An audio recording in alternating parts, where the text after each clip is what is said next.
दर्शकबिन यह 23 और 24 गते नेपाल में जौन जेनजी पुस्ता आंदोलन गईल, ई आंदोलन के क्रम में वीरगंज महानगरपालिका भी क्षतिग्रस्त है। वहाँ रहल भवन लगायत सवारी साधन भी पूर्ण रूप में तोड़फोड़ और आगजनी है। यह संदर्भ में वीरगंज महानगरपालिका आज एक विशेष अधिवेशन बोला के पुनः निर्माण खातिर कुछ रकम विनियोजन कैले बा, लेकिन ओकर ई रकम विनियोजन करे में भी विवाद है। विवाद कुछ वारादोष लोग कैले बा, उ विवाद के बारे में हमने आज विशेष बातचीत करें। नमस्कार, हम राजन रोनियार अपने देखल शुरू कर दिले बानी गुपे खबर के विशेष प्रस्तुति। आज हमनी के जौन ई विवाद के बात करतानी सन, ई विवाद के शुरू से महानगरपालिका के गतिविधि के ऊपर अपन सामाजिक संजाल लगायत के स्थान से विरोध के स्वर ऊंचा करे वाला एगो वार्ड अध्यक्ष पराग सिंह कह के बानी, वहाँ शुरू से ही विरोध गलत चीज के करे। आज भी जौन 82-83 के बजट के विनियोजन जौन कैल रहे 3 अरब 22 करोड़ 48,41,40,000 ओकरा के परिवर्तन करके आज विशेष अधिवेशन द्वारा महानगरपालिका के प्रमुख राजेश मान सिंह पुनर्निर्माण खातिर कुछ रकम रूपांतरण कैले बानी, ओमे भी विवाद भइल बा। स्वागत हो आपनी के। धन्यवाद। आज भी विवाद भइल, काहे अपने हरदम विवाद विवाद विवाद करत रहे नि महानगरपालिका में, कारण का? वीरगंज महानगरपालिका के सवाल में जनता हमने के वार्ड अध्यक्ष बनिले बा, सँगसँगै स्थानीय सरकार संचालन ऐन 2074 कति कहता है कि जे कार्यपालिका सदस्य के रूप में भी काम करेंगे, जौन बोर्ड सदस्य कहल जाए साधारण भाषा में, ओकर भी जिम्मेवारी दिला बाटे। त अपन वार्ड के सिफारिश प्रमाणित बाहेक जौन छोटा छोटा मरम्मत सम्हार के काम बा, ओकरा अलावा भी एगो जिम्मेवारी बा जौन होवे वीरगंज महानगरपालिका भर के वहाँ के घटल गतिविधि, वहाँ के खराब काम निमन काम के बारे में आलोचना करे के, उ जनता के आवाज उठा देवे के, जनता के बात उठा देवे के, ये भी एगो हमनी के बोर्ड के मेंबर के काम के मतलब एगो हिस्सा हुए। वो हिस्सा अनुरूप हमार जिम्मेवारी बनता कि जो जौन नगर में जौन जनमानस में जौन बात उठ रहा बा, उ बात के नगरपालिका तक लेके जाए के, और नगरपालिका में जौन बात आइल बाटे निमन बात तो निमन बात, खराब बात तो खराब बात ले आके जनता मास ले आके देवे के, ये हमार जिम्मेवारी है। उहे जिम्मेवारी हम अभी तक निर्वाह कर रहा बानी। आज जो विशेष अधिवेशन भइल था महानगरपालिका के द्वारा, वहाँ कुछ स्थिति ऐसा बिगड़ल हो कि हाथ पात के भी अवस्था आए के हमने के खबर मिलल है। लेकिन ई स्थिति आवे के कारण का अपने हरदम कहल जाला, कुछ लोग कहेला कि हरदम और केहू के समस्या नहीं है, पराग सिंह के हरदम यहाँ समस्या है। समस्या देखी, समस्या हमार खाली ना हो, ये समस्या पूरा वीरगंजवासी के समस्या जौन हम बात रखत हनी। लेकिन एगो कार्यपालिका सदस्य होले के चलते बोलला पर हम यदि बोलत नहीं अगाडि तो वो हमार समस्या बुझता लो, लेकिन समस्या दोसरो बार अध्यक्ष लोग बालो कार्यपालिका सदस्य बालो ओ लोग भी चीज के पीड़ा बाटे, वो लोग भी बात उठावे ला लोग, वो लोग बात एमे समर्थन करे ला लोग। वो समर्थन कैला पर का लागेला कि जे वहाँ लोग के भी कहीं ना कहीं कबो आवाज दबावल खानी लागल तटे, जौन आवाज के हम एगो आवाज बन के अगाडि आवेनी, नगरवासी के आवाज बन के हम अगाडि आवेनी, नगर वीरगंज महानगरपालिका के जितना भी जनप्रतिनिधि वाला वो लोग के आवाज बन के हम अगाडि अपन बात राखेनी। आज के विशेष नगर सभा में 18वां अधिवेशन में का भइल हुए जे हमने के मेयर साहब जौन आज संशोधित बजेट जौन प्रस्तुत कैनी है, वो संशोधित बजेट में हमारे फेसबुक में आर.के. सिंह पराग जौन फेसबुक बाटे, वो फेसबुक में अपने सुन सकते हैं, देख सकते हैं, कहूँ जिक्र नहीं केवल संशोधन बजेट के कितना बजेट संशोधन कैल बा, हरेक जगह पर वहाँ छुपावल बा, बोलल बा, तो हरेक जगह पर शब्द छुपा के और बात रखल बाटे और बजट संशोधन हो चुकल बा, और कितना बजट संशोधन में था नहीं के। और वह बात एक दो और कथी उठावल बा, बोर्ड बैठक के पिछलका जो 31 गते भदौ 31 गते के बोर्ड बैठक है, वो बोर्ड बैठक के निर्णय बमोजिम निर्णय भी सुनावल बा, वो निर्णय में भी जाल झोल बाटे। मतलब वीरगंज महानगरपालिका के साथ हमेशा धोखा, वीरगंज महानगरपालिका के साथ हमेशा धोखा भइल बाटे। उ धोखा बोर्ड बैठक के निर्णय के सवाल में होको बोर्ड बैठक में निर्णय होला तो वहाँ लोग से थाहा ना होला निर्णय लिखा जाला उन तक किताब देखे के नहीं मिला आज नगर सभा में बात नहीं रखनी है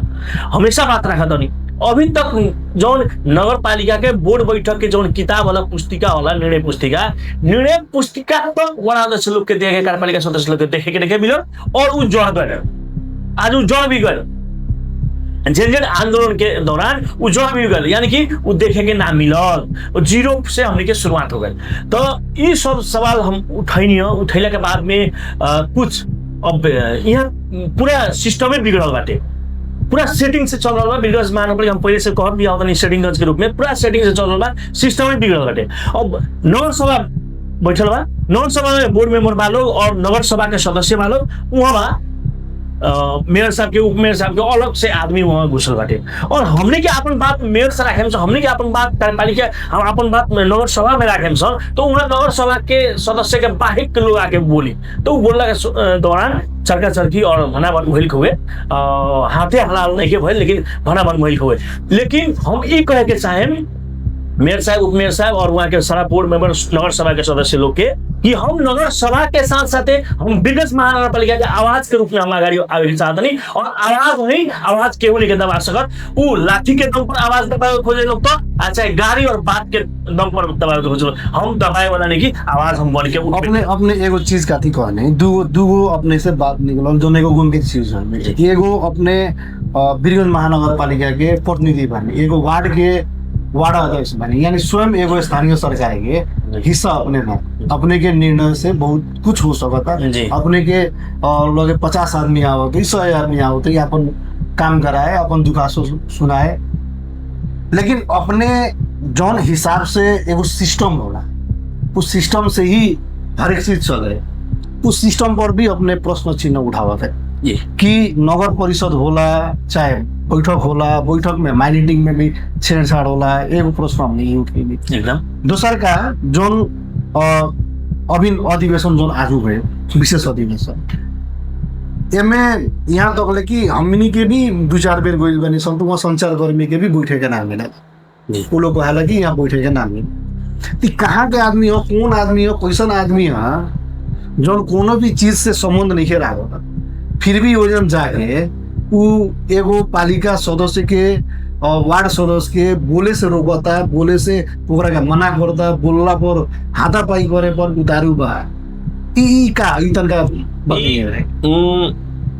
एकरा के नियति कहल जाए और नियति के साथ साथ एकरा के बदमाशी कहल जाए और उ व्यक्ति उहे सिस्टम से ढालल बा अपना आप के और उहे सिस्टम में गई बाले देखी नगर के अधिवेशन विशेष अधिवेशन कही चाहे अधिवेशन कही चाहे नगर सभा कही एगो पहले तो उद्घाटन हुई उद्घाटन के दौरान सब मीडिया पत्रकार सब के वहाँ उपस्थिति तरीका से और उद्घाटन हो गए के बाद वो ऊपर छलफल शुरू हुई तो छलफल के दौरान अपना बीच में भइल वार्तालाप वो बाहर ना जाओ चाहे ओकरा सच्यावे के पड़े बिना सचेले वो बाहर आउट होता मीडिया में तो एगो गलत मैसेज आई कह के ई दौरान का होला के जो बंद सत्र के रूप में और आंतरिक अपन छलफल होला उस छलफल में मीडिया ना रखे के बात है लेकिन हम तो कहें जो वहाँ वो भी रखे के आज काठमांडू के महानगरपालिका के बोर्ड बैठक तक यदि लाइव हो सकता हर सम्पांग के हमने के धरान में यदि लाइव बोर्ड बैठक हो सकता यही तो महानगर है हमने के कहानी को सकत और एक और बात अपने जो करी हो तो उस सिस्टम के दौरान कहा कि जे वो आपन तो मीडिया के बाहर निकालने वाला लोग और आपन आसे पासे कहीं चाहे आपन मतलब पारिवारिक संबंध रख के कहीं चाहे अपन कार्यकर्ता कहीं चाहे अपन बॉडीगार्ड कहीं वैसे ऐसा चीज के अपन नाता के होता और अपन सिस्टम जोड़ के वो भीतर रखे लोग और बोले के दौरान ये लोग के अपन कुड़बुड़ाहट और अपन खींच और निकाले लोग अपन का के नगर सभा के सदस्य लोग के बोले से रोके के छोड़ दी चांस ना दिया एक से पहले 17 नगर अधिवेशन में बोले के चांस भी ना दिया अपने देखले हम लाइव कैले होके लगभग था के 5 से 7 मिनट में नगर सभा उड़ा गई बा मेयर साहब बोलन उड़ा गए तो कहा मैंने सिस्टम से बाहर सिस्टम से अलग जाके बिगस महानगरपालिका चलता ये बिगस बासी का ठीक ना सिस्टम गलत बैठा था जो बिहान के दिन में जाके और 32 को वार्ड बा 32 गो वार्ड में से का 31 गो आदमी गलत भएको परासिङ सकिबा नि एकरा के देखी ना का 32 गो वार्ड में से 31 गो पूरा आदमी सही बा, एगो 32 नंबर वार्ड का वार्ड गलत बा। ये हो सकता है जो सब दिन चिल्लाते रही पागल रही जो हम चिल्लाते बानी, कहूँ ना कहूँ तो होल मानू, कहूँ ना कहूँ तो हमरा बोले के तो ठाउँ मिलता नु, तो बोले के ठाउँ काहे दिया तले, का कारण हो ना? तो एमे अन्य वार्ड दोष के भी कोही कोनो बाटे हम पहले ही कहनी बा, वो लोग बोले के नहीं के चाह, कोनो ना कोनो तरीके से बोले के नहीं के चाह, ना बोले के देखिए अब कारण हम बताओ तो नहीं बोले के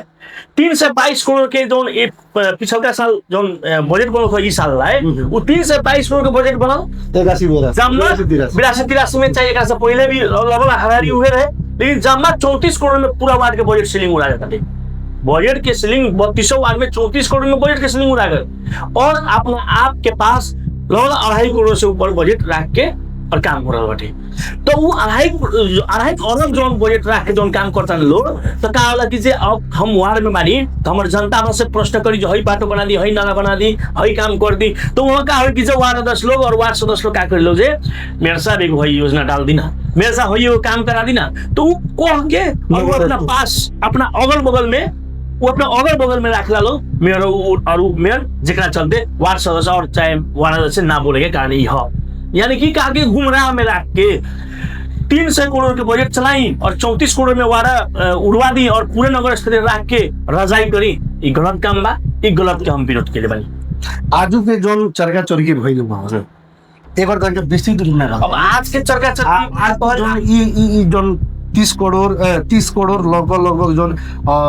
पुनर्निर्माण खातिर जो छुट्यावल गयो ई उचित काहे नहीं? एमे उचित काहे नहीं कि हम कहे छन कि ई बोर्ड बैठक में निर्णय ना भइले कि जे 30 करोड़ रुपया हमनी के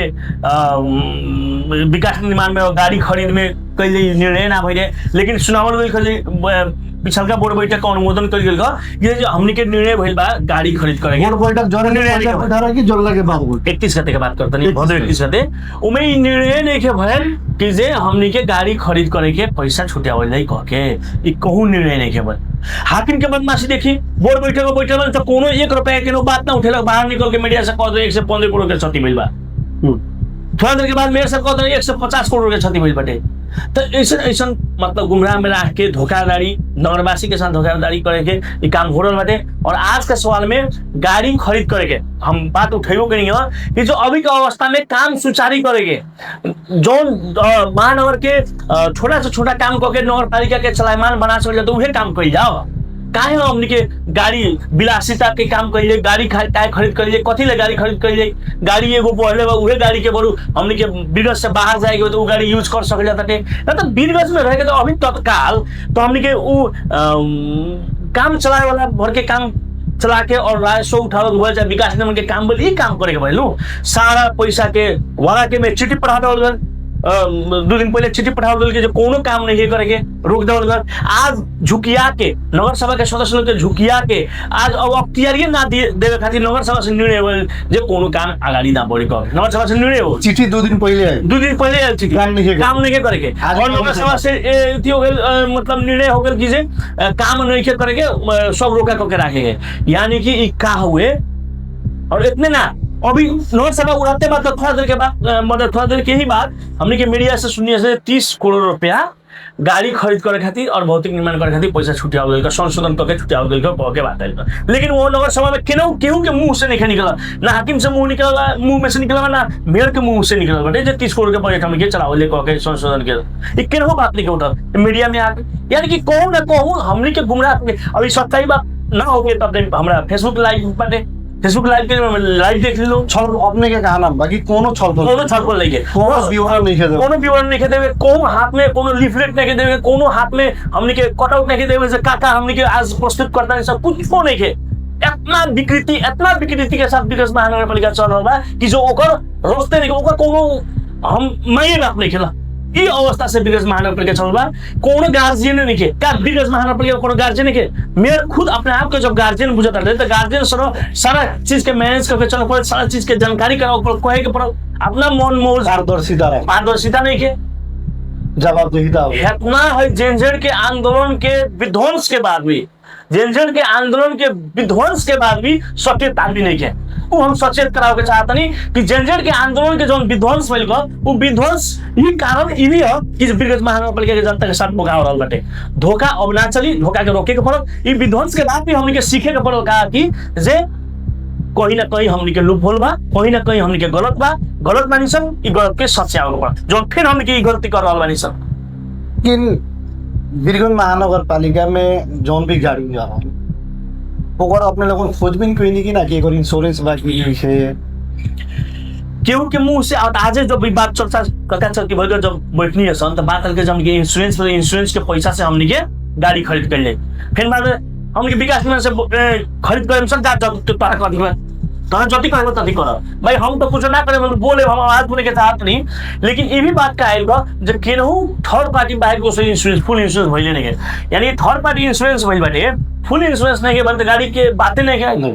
गाड़ी तो खरीदे नहीं के हो सकत। अब दो चार गो भइल नहीं अपना जगह पर, लेकिन हमरा सुने में आइल हुए कि जो थर्ड पार्टी बाइक के नो इंश्योरेंस नहीं के फुल इंश्योरेंस नहीं के जब फुल इंश्योरेंस नहीं के यानी कि 30 करोड़ पैसा ये लोग पूरा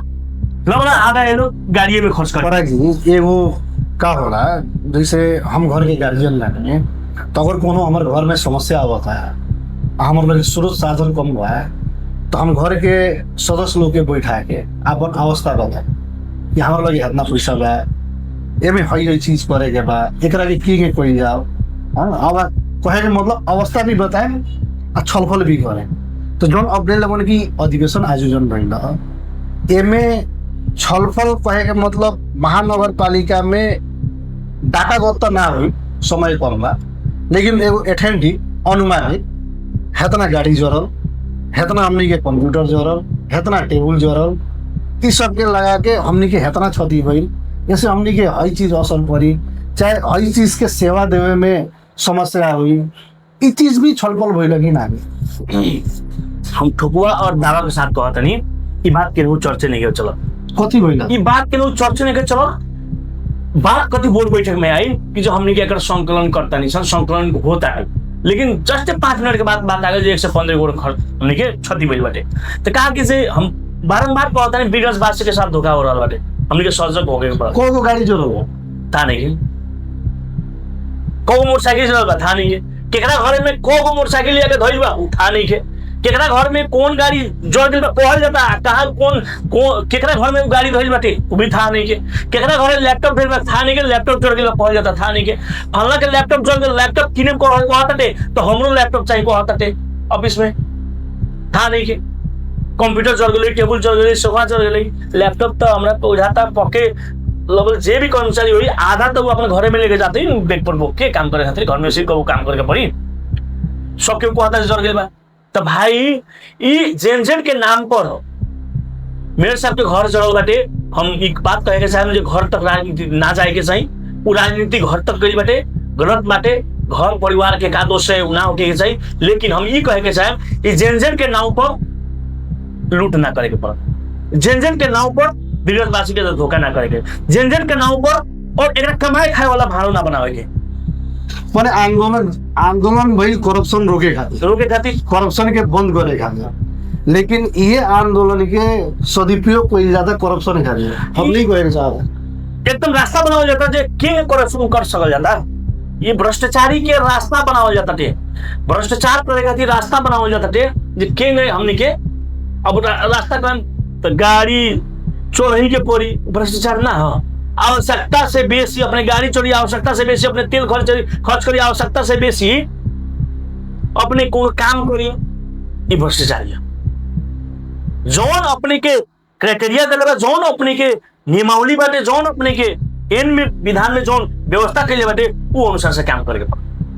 हमनी के फिर ई नगर सभा में ही आवल कितना गाड़ी जरल कितना क्षति भइल एकर कोनो एथेंटिक विवरण कोनो छलफल ना हो नहीं के छलफल नहीं के बस इतना भइल कि 30 करोड़ रुपया हमनी के निकाले के बाद पुनः निर्माण में वो मीडिया से था बिल्कुल वो था नहीं वहां नहीं था मीडिया से था बिल्कुल, लेकिन अगर प्रमाण बा हम लाइव के लिए वाली नगर सभा में लाइव के नहीं है। वीरगंज महानगरपालिका के मेयर राजेश मान सिंह वहां के हरदम दावा करे कि हमर हर एक काम पारदर्शी बा केने भइल बा कौन जगह केकरा के कौन मतलब सूचना दे देबल शायद हमरा लगता अपनो भी निवेदन कर ले तो अभी तक सूचना ना मिलो भाई हमारा जानकारी में आइल बाटे कि जो अपना वो एगो निवेदन देले बानी नगरपालिका में सूचना शाखा में निवेदन सूचना लेवे खातिर वो अभी तक निवेदन सूचना ना आइल उतने ना ई तो बीच में ई आ गेल हुए दोनों सुविधा लेवे वाला भी लोग बाटे दोनों सुविधा तेल के पैसा खाता में जाता थे और वो गाड़ी लेके चलता थे मोटरसाइकिल लेके चलता स्कूटी लेके चलता नगरपालिका के 4 चक्का गाड़ी लेके चलता हुए लेकिन ओकरा खाता में पैसा आवत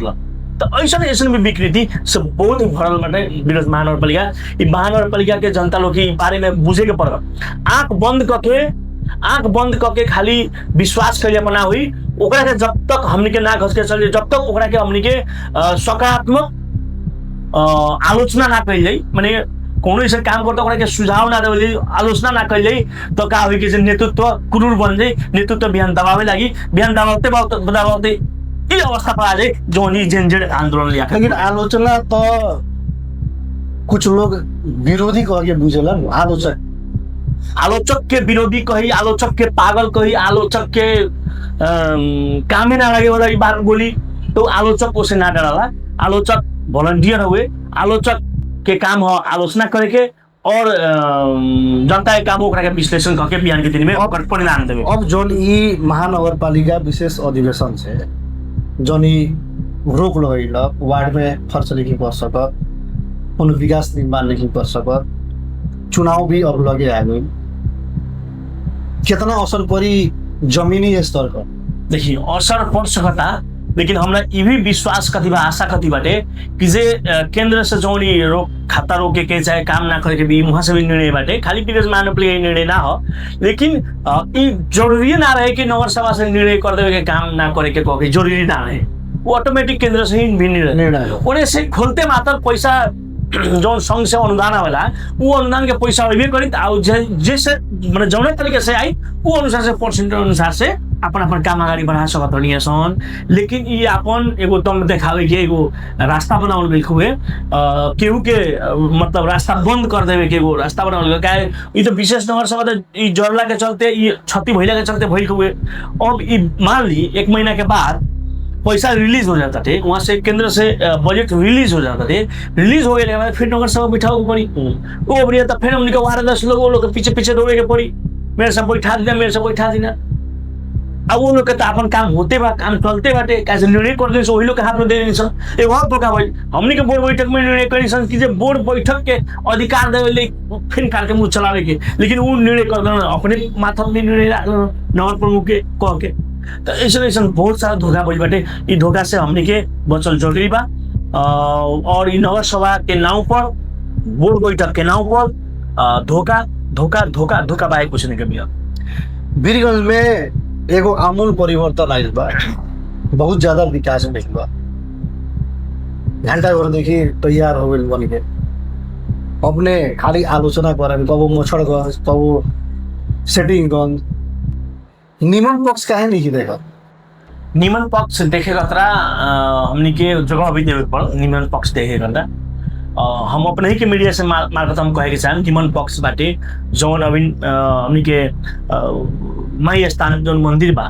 वो मंदिर तर जौन वहाँ के सौंदर्यीकरण कइल बाटे वो एगो निमन पक्ष देखे में बढ़िया लागता वो एगो निमन पक्ष लेकिन वो निमन पक्ष के पिछाड़ी कुछ खराब पक्ष बाटे वो खराब पक्ष के निकाल वो भी हम नहीं निकल ले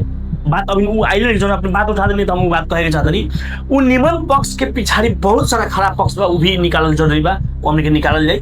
लेकिन वो एगो निमन पक्ष हम बात अपने मीडिया के मार्फत ही हम कहे के चाहता नहीं हम नहीं जाने से घूमे नहीं सब बढ़िया लगेला और 9 महीना 7 महीना लगा के लगभग 7 से 8 महीना हो गए 7 से 8 महीना लगा के घंटा घर के दुल्हन जैसा छोप के राखल हो गए ओकर मुखटा अभी हो गए खुला ताटे ऊपरला भाग खुल गए नीचा के भाग बाकी बा वो भी बांस खुला ताटे तो वो भी एगो निमन पक्ष के रूप में हम लेम पेंट वेंट भइल बा वो बनबा ओकरा अलावा और सब मंदिर सब भी पेंट वेंट भइल बा वो भी हम निमन पक्ष लेम धार्मिक रूप से ठीक भइल बाटे ओकरा बाद में कुछ मस्जिद में भी कुछ काम उम भइल बा कुछ एसी उसी कुछ पानी उनी पिए वाला सामान उमन का जोन देवल बाटे वो सुनी वो निमन पक्ष भइले लेकिन का धार्मिक में काम करके विकास महानगरपालिका के हमनी के वैभव बिजनेस बना सकता नहीं सन वैभव बिजनेस के नाम पर ढोकोसला वैभव बिजनेस के नाम पर बिजनेसवासी के साथ धोखा वैभव बिजनेस में बिरगंज महानगरपालिका जड़े के चाहिए ये होते हैं बिरगंज के मतलब चिनासी वैभव बिरगंज में तो वैभव बिरगंज हका कथी कहा वैभव वैभव का मतलब शांति सुरक्षा विकास निर्माण आत्मीयता ओकरा में सद्भाव ईश्वर के आधार सब पूरा होके पड़ो तो कौन एमे से कौन एगो चीज एगो मतलब बताइए अपने एगो काम जोन की वैभव बिरगंज की ओर बाटे वैभव बिरगंज के नाम पर भजाए वाला काम होता है वैभव बिरगंज के नाम पर कोनो धार्मिक संस्था से पैसा उठा के और खाए वाला काम होता है और कुछ नहीं हो वैभव बिरगंज खाली धार्मिक नाम पर अपन भजाए वाला काम होता है और कुछ नहीं हो वैभव बिरगंज यह तो कुछ ना। अच्छा जेनजी आंदोलन जब हुए लेकिन बिहान भइला जोने करे वो दूसरे रूप देखल हुए केहू ना सोचने रहे काठमांडू से लेके देश के विभिन्न भाग में सरकारी कार्यालय लगायत पर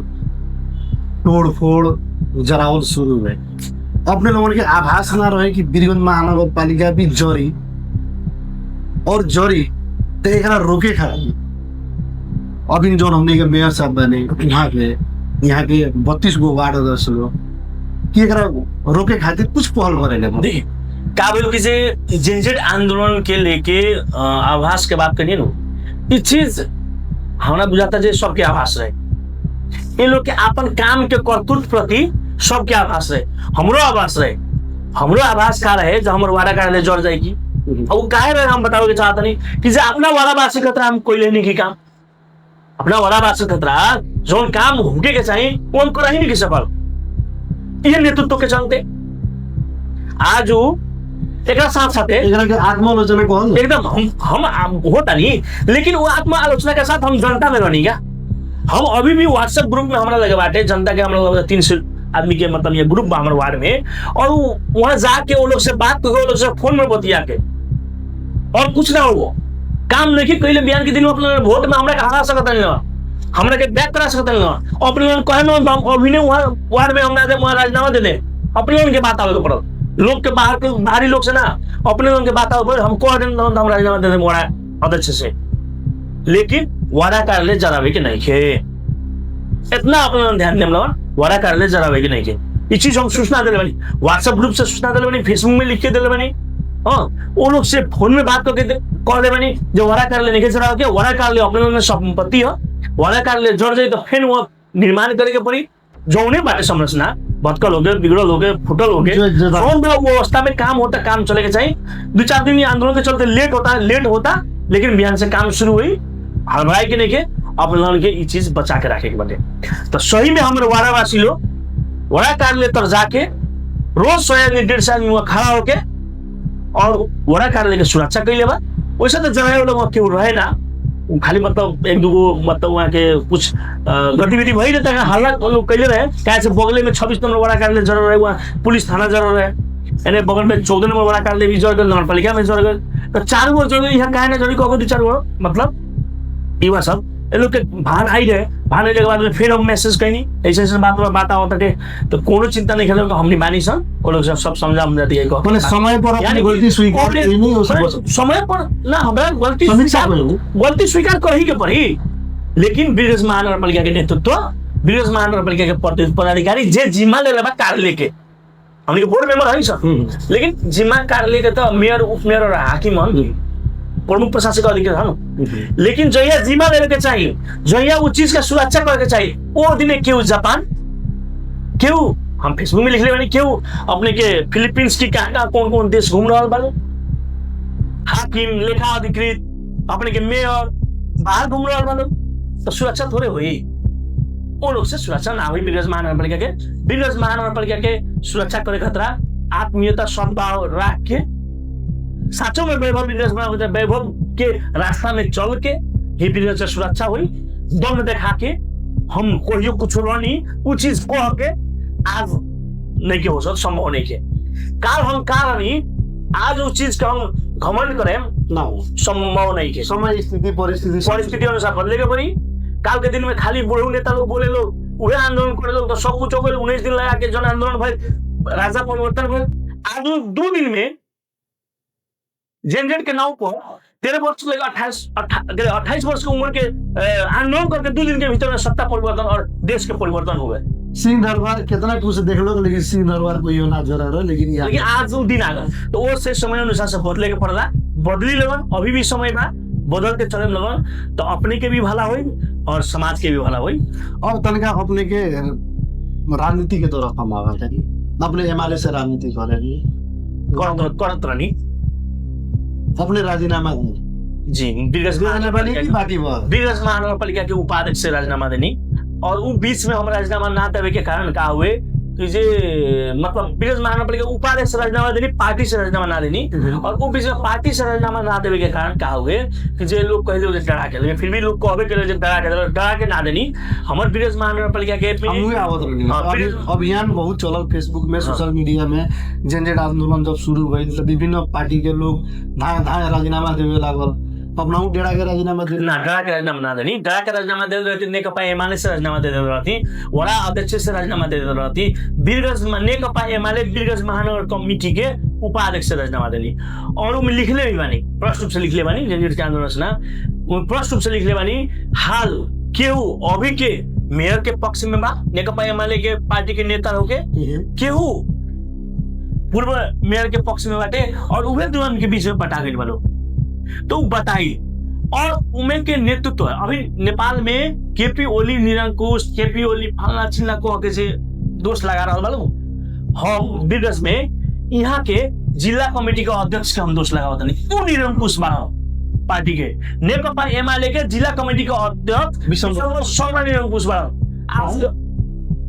गंभीर आरोप तो ऊ जति कोई पति हो ही ना तो ना हुई, ऊ कार्यक्रम को तो ही ना तो ना हो, ऊ डिसीजन दिलो तो ही ना तो ना हो, ऊ डिसीजन दिलो तो अधिवेशन भइल कैंसिल कर दिलो, ऊ डिसीजन दिलो अधिवेशन हो जाई, ऐसा बाटे। और हम ये भी कहे चाहे खाली अध्यक्ष ना सचिव ओके महानगर उपाध्यक्ष महानगर के अध्यक्ष जो हमेशा मुंह में रह के खाली लिख के पार्टी चलेला और ऊ नौरा सम्मान ऊ एगो व्यक्ति के घर में लिया के पार्टी कार्यालय रख के और वो महानगर कब्जा कर रहा लो सत्ता कब्जा करता है, महानगर के कब्जा के फिरान में पार्टी कब्जा के फिरान में केहू के घर में लेकर ऑफिस चलावे के नामो तो खोली के घर में लेकर ऑफिस चलावता लो, अंतरक्रिया करता लो, संविधान दिवस का अंतरक्रिया होता का, संविधान दिवस के अंतरक्रिया बीएसएफ के घर में कोठा में हुई, कार्यालय ऊ हो ऑफिस संचालन पार्टी कार्यालय में होके पड़ल, ना तो बाहर के ऑफिस रखे के पड़ल, ना तो बीएसएफ के घर में रखे के बाटे तो बाहर बोर्ड झुंडियावे के पड़ल। डर लगा था बोर्ड झुंडियावे से डर लगा था और कहते हैं बीरगंज महानगरपालिका हम कब्जा में ले ले बानी, कुछो कार्यक्रम में तो वहाँ विजय साहब की उपस्थिति चाहिए, कुछ कार्यक्रम में तो विजय साहब के बोल ही के पड़ल, कुछ कार्यक्रम में तो विजय साहब के वहाँ समय आवही के पड़ल, कब्जा हो गया। हमारे दो भाग में के एमएलए एक भाग रहे हम हो तक जानते रही, लेकिन ये लोग के निरंकुश, ये लोग के कारण, ये लोग के दबाव, ये लोग के मतलब एक निर्णय, ये लोग के मतलब कोहाई तो हो ही ना तो ना हो कह के जो आचरण हमने अभी जो हमने के बातचीत क्रम में अपने कहानी कि कुछ लोग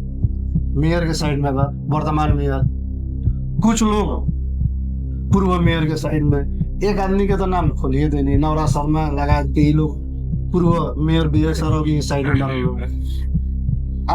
ई मेयर साहब के साइड में अपने के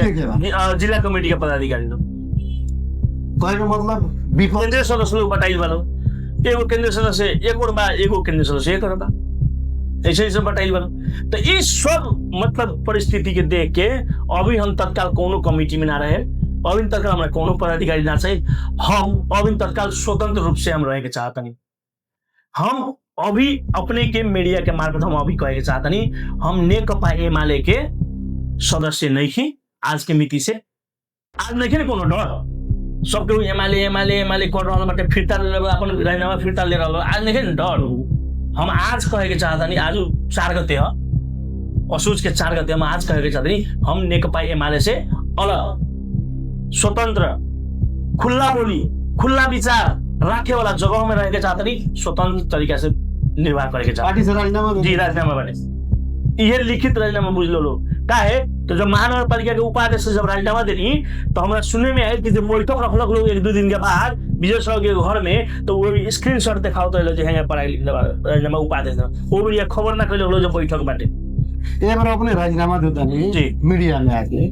फिर बिहान महिला कहीं कहीं कि ना हम तो कॉलेज लड़कियां अंतर्वार्ता है फोरम ना गलत बात मुंह में से निकल बिल्कुल ना ना हो ही नहीं सकत। अभी हम स्वतंत्र रहेके चाहतन, पूर्ण रूप से स्वतंत्र रहेके चाहतन। बिहान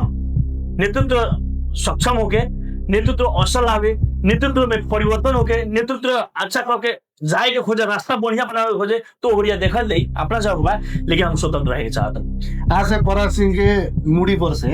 एमाले के झंडा क्यों नहीं के रोक सकत? बोले से क्यों नहीं के रोक सकत? एमाले के झंडा हट गए, बोले से क्यों नहीं के रोक सकत? पार्टी के भीतर बांध के क्यों नहीं के रख सकत? पराग फ्री बार स्वतंत्र बार कोनो झंडा के नहीं कोनो नीति नहीं। बिहान बदले ना हम कहते बानी यदि नेकपा एमाले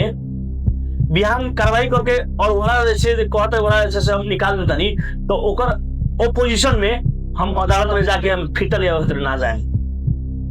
अगर कार्रवाई करके निकाल दे तो ना जाए मान्य बचा ना जाए, फिटल या ना जाए। क्या चल रहा है दिमाग में? दिमाग में चल रहा है कि वीरगंज महानगरपालिका और वीरगंज के जनता के साथ सारा केहू धोखा देता थे। नजदीक से देख लेंगे, एकदम नजदीक से देखनी है कि विपक्ष भी लोग लालच के चलते पक्ष बन जाता। खाली धोखा वीरगंज महानगर के साथ और परसा जिला के साथ धोखा हो रहा बाटे। पार्टी के नाम पर कहीं चाहे जनप्रतिनिधि के नाम पर कहीं धोखा हो रहा बाटे, धोखा शायद कुछ नहीं। अब हमने के अंतिम में बने सब जी। अंतिम में हमने के एगो समीक्षा करेला, अगर वीरगंज महानगर पालिका के मेयर साहब के काम देखल जाए तो अपने कैसे समीक्षा कर? वीरगंज महानगरपालिका के काम में यदि नंबर देवल जाए नंबर 100 में 5 दे। उप मेयर के उपमेयर में तो 100 में हम हो सकता 3। कैसे वो हम एगो फेसबुक में लिख रहे बानी, हम अपने बात जनता के साथ हम हमेशा रखे नहीं, बारम्बार रखे नहीं। भाग उनका वीरगंज महानगरपालिका भाग से चल रहा बाटे। अब ऊपर वाला के भाग कहीं तो चाहे ये लोग के भाग कहीं तो भाग से चलो, भाग से कुछ नहीं के चलो। प्रशासनिक अधिकृत कर्मचारी में भाग, शाखा में भाग, कर्मचारी नियुक्ति में भाग, करार में भाग, जलदारी में भाग, नगर प्रहरी में भाग, राजस्व में भाग, राजस्व नाप में भाग। हाँ ओकरा में कार्यालय कोठा के हमरा हेतना कोठा चाहिए ओमे भाग, हर चीज में भाग के बाद कुछ नहीं के खाली भागे बाटे। प्रशासनिक अधिकृत के रहेगा। प्रशासनिक अधिकृत तो उनको बारे में लिखले बानी फेसबुक में। झूठ बोला तो हाकिम बन गया, झूठ आल ना पड़ा। वीरगंज महानगरपालिका के हाकिम प्रशासनिक अधिकृत झूठा लफड़ा, झूठे बोलत तो कति बन गया हाकिम बन गया। जबकि मेयर और तत्कालीन वो सांसद प्रदीप यादव ये लोग भाषण दे रहे, लोग हमनी के शपथ ग्रहण के थे। सबसे बड़ा वीरगंज महानगरपालिका में केहू बा कर्मचारी तो शिक्षा महाशाखा के प्रमुख अरविंद लालकन। आज देखिए उहे शिक्षा महाशाखा के प्रमुख अरविंद लालकन के बैठ के सिफारिश के जाके प्रलोभन दे के चौड़ा तरीका से लिया के हाकिम बना के रख लो। और हर एक काम में झूठ बोले के बाद झूठ के सिवा कुछ नहीं के बोले के हम प्रमाण भी दे देनी हो। बोर्ड बैठक में कुछ बात ना आई, बाहर निकल के इसे बोलने के बोर्ड बैठक में निर्णय वो चीज निर्णय तो आज नगर सभा में प्रस्तुत हो गए निर्णय हुए तो उसे खाली झूठ के जग पर महानगरपालिका के हाकिम के अभिन्न का अवस्था बा। जो यह झूठ उड़ा गई तो यह महानगर के हाकिम के पद खत्म। पराग सिंह के आगामी यात्रा कार्य सेवा, वीरगंज महानगरपालिका के जनता के सेवा करे के काम करे के, और वो काम के दौरान यदि हमरा मन में लागल, जनता के मन में लागल,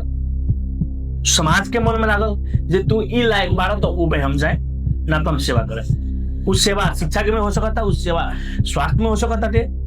हम अभी भी निरंतर बानी लागले बानी, लगभग उस चीज से हम दूर नहीं की। स्वतंत्र होकर भी हम काम कर सकते हैं, वो इच्छा शक्ति बा और वो इच्छा शक्ति में वीरगंजवासी जनता के साथ और सहयोग चाहिए रह भी करी और अभी तक चलता। दर्शक बिन हमनी के आज बात कहनी सन, अब पार्टी तो वहाँ के त्याग देने, लेकिन अभी भी वार्ड अध्यक्ष बने पराग सिंह। वहाँ के अनुसार वीरगंज महानगर पालिका में सिर्फ छलावा, झूठ और धोखा देके पालिका चल रहा होगा। विकास के नाम पर लूट तंत्र बा और पक्ष विपक्ष के नाम पर पैसा के खेल बा। यहाँ तकले एमाले में भी उहाँ के अनुसार कुछ व्यक्ति विपक्षी यानी राजेश मान सिंह से मिल के पार्टी चलावता, तो कुछ व्यक्ति पूर्व मेयर विजय सरावगी के घर से पार्टी चलावत। इतना ना आर्जित वहां के हो गई है कि यही जन बैठले एमाले पार्टी से ही परित्याग कर ले। इतना भी डर नहीं है वहां के कि पार्टी कार्रवाई करके अगर वार्ड अध्यक्ष से उनकरा के हटावता फिर भी वहां के शहर से स्वीकार खातिर तैयार हो। वास्तव में जौन एगो जेल जेल के आंदोलन भइल, ई आंदोलन विसंगति, भ्रष्टाचार और इहे एगो तंत्र के विरोध में भाई। लेकिन इहे के अनुसार, पराग जी के अनुसार, ई आंदोलन के भी कुछ लोग अपना अनुकूल बना के और भ्रष्टाचार करे में लाग रहा बा, जेकर विरोध में वहाँ के बानी और वहाँ के लोग पागल कहे, अधिकारी कहे या कुछ भी कहे, वहाँ के सब स्वीकार्य बा। वहाँ के अपन आगामी योजना जनता के प्रति समर्पित होके निष्पक्ष सेवा भावना में लागल रहे। आज खातिर हमने के विदा दी। धन्यवाद।